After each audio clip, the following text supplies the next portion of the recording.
ខ្ញុំបាទសុភ័ត្រាសូមអរកាយគ្រប់លោកស្រីនាងកញ្ញាដែលនិយមតាមដានការផ្សាយបុស្បាវិទ្យាក៏គ្រប់គ្រងការផ្សាយយើងខ្ញុំក្លឹបនេះម៉ោង9:10នាទីមានបរិមម្នាក់គាត់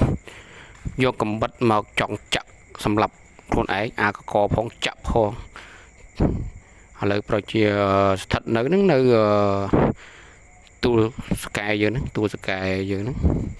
ទួលស្កែស្អីកែវយើងហ្នឹងគាត់ប្រឹងយកកំបិតចាក់កខ្លួនឯង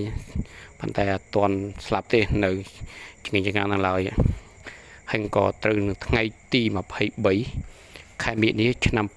2025ដែរបងប្អូនហ្នឹងហើយក៏សូមកុំប្រើគ្រឿងញៀននិងផឹកស្រាច្រើនពេកធ្វើឲ្យយើងខូចខួរក្បាលហើយបានទៅជាស្អីប្រសាទអញ្ចឹងក៏ចង់ធ្វើគិតខ្លួនឯងយ៉ាងបងប្អូនហ្នឹងហើយខ្ញុំគ្មានទេមានតែ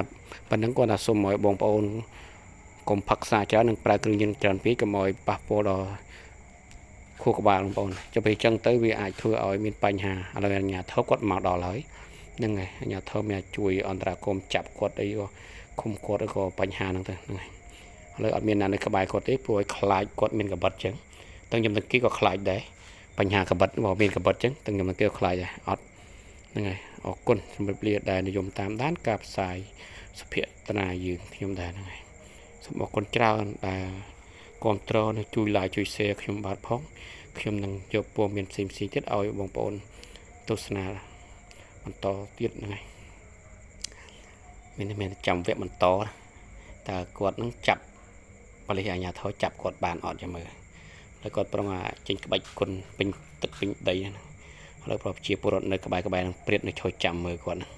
តើគាត់មានក្បាច់អីទៀតហ្នឹង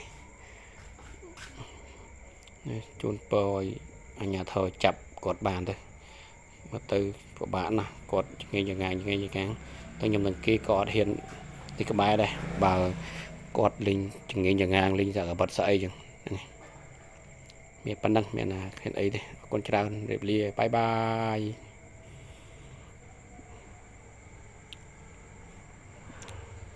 តែគាត់បើអាជ្ញាធរនេះឡយកមកយកកំបិតយកតាក់ឆក់របស់ឆក់មកកែប៉ុណ្ណឹង